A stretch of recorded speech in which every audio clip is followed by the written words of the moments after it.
হজরত ইমরানের স্ত্রী ছিলেন নিঃসন্তান। একদিন তিনি দেখেন একটি পাখি তার সন্তানদের আদর করছে। আবেগময় এই ঘটনাটি দেখে নিঃসন্তান নারীর অন্তরে সন্তান লাভের বাসনা জাগল। তিনি আল্লাহর কাছে দোয়া করলেন, আল্লাহ যেন তাকেও একই নিয়ামত দান করেন। আল্লাহ পাক তার স্বীয় রহমতে হজরত ইমরানের স্ত্রীর দোয়া কবুল করলেন এবং তিনি গর্ভবতী হলেন। তিনি এতে এতটা খুশি হন যে তার রবের প্রতি কৃতজ্ঞতায় প্রতিজ্ঞা করেন যে তার সন্তানকে বাইতুল মুকাদ্দাসের খেদমতে ন্যস্ত করে দিবেন। এই প্রতিজ্ঞা করার মুহূর্তে সে নারী ভাবেননি যে তার ঔরসে ছেলে সন্তান আসবে নাকি মেয়ে। বাইতুল মুকাদ্দাসের খেদমতে তো মেয়ে সন্তানকে নিয়োজিত করা সম্ভব নয়। তারপর যথাসময়ে তার প্রসবের সময় হলো। তিনি যা ভাবেননি তাই হলো। তিনি একটি মেয়ে সন্তান জন্মদান করলেন। এই কন্যা ছিলেন বাহ্যিক এবং আধ্যাত্মিক উভয় সৌন্দর্যে অনন্যা। সেও ছিল তার রবের একজন অনুগত বান্দি। তারপর আল্লাহ তাআলা এই মেয়েকেই সন্তুষ্ট চিত্তে কবুল করে নেন। তার জন্মের কিছু সময় পর তার ঘরে প্রবেশ করলেই দেখা যেত নানান মৌসুমের বাহারি ফল ফলাদি। এই ফলগুলো ছিল আল্লাহর পক্ষ থেকে তার জন্য পাঠানো রিজিক। তিনি যখনই ইচ্ছা করতেন অলৌকিক উপায়ে এগুলো তার ঘরে এসে হাজির হতো। হজরত ইমরানের এই কন্যা আজ পর্যন্ত সারা বিশ্বে আলোচিত। তার ঔরসেই জন্ম নেয় পৃথিবীর সবচেয়ে বিখ্যাত মানুষদের একজন। তিনি ম্যারি বা মারিয়াম সালামুন আলাইহা।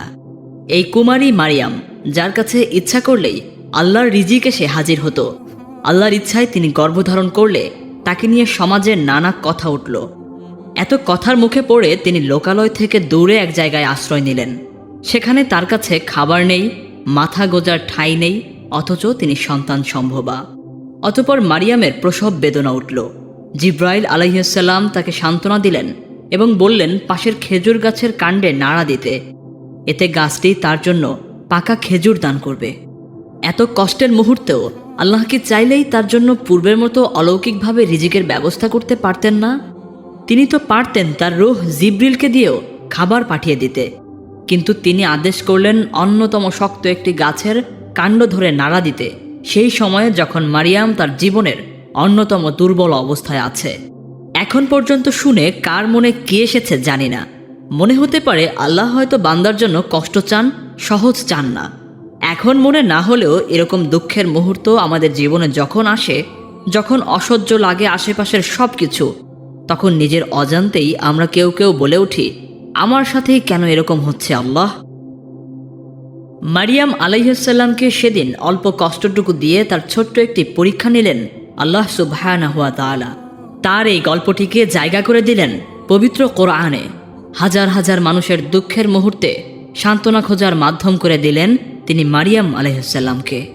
যতবার কেউ তার এই ধৈর্য আর তাকওয়ার গল্প শুনে মনে শান্তি পায়, মারিয়াম আলাইহিসসালামের আমলনামায় তখন কিছু সওয়াব যুক্ত হয়ে যায়। জান্নাতে তার মর্যাদা বাড়তে থাকে। আল্লাহ তাআলা তাকে জান্নাতি নারীদের মাঝে সর্বশ্রেষ্ঠ করেছেন। তার নামে নাজিল করেছেন একটি পূর্ণাঙ্গ সূরা। সেদিন ইমরানের স্ত্রী যদি মেয়ে হওয়ার দুঃখে কাতর অকৃতজ্ঞ হতেন, তবু মারিয়াম সালামুন আলাইহার মর্যাদা এতটুকু কি কমত? আর মারিয়াম আলাইহিসসালাম যদি তার কষ্টে দুঃখে আল্লাহর অবাধ্যতা করতেন, তবু কি তার ঔরসে ঈসা নবীর জন্ম হতো না? আল্লাহর পরিকল্পনা অনুযায়ী সবই হতো, শুধু আল্লাহ তাদের সাময়িক পরীক্ষায় ফেললেন মাত্র। তাও শুধু এজন্যই যে তিনি যেন তাদের মর্যাদা বৃদ্ধি করে দিতে পারেন, সেই দুনিয়ায় যেই দুনিয়ার শুরু আছে কিন্তু শেষ নেই। আমাদের জীবনে সুখের মুহূর্তগুলোর কোনো মূল্য নেই যদি দুঃখগুলোই না থাকে। দুঃখ কষ্টের মুহূর্তগুলোতে হতাশ হয়ে আমরা শয়তানকেই সাহায্য করি, অথচ কোরআনকে আল্লাহ তাআলা বান্দার জন্য পথ প্রদর্শনকারী বানিয়েছেন, অন্তরের শিফা বানিয়েছেন। আমরা আল্লাহর থেকে মুখ ফিরিয়ে তারই অবাধ্যতা করে কিভাবে শান্তি কামনা করি? আমরা কি নিজেদের প্রশ্ন করি আমাদের আমলগুলো ঠিকঠাক করা হচ্ছে কিনা? আমাদের দৃষ্টি হেফাজত হচ্ছে কিনা? কানের হেফাজত হচ্ছে তো? অন্তরের গুনাহগুলো দূর করার জন্য কি করছি? আল গফুর আমাদের ক্ষমা করে দিন। আর সবুর আমাদেরকে ধৈর্য ধরার তৌফিক দান করুন।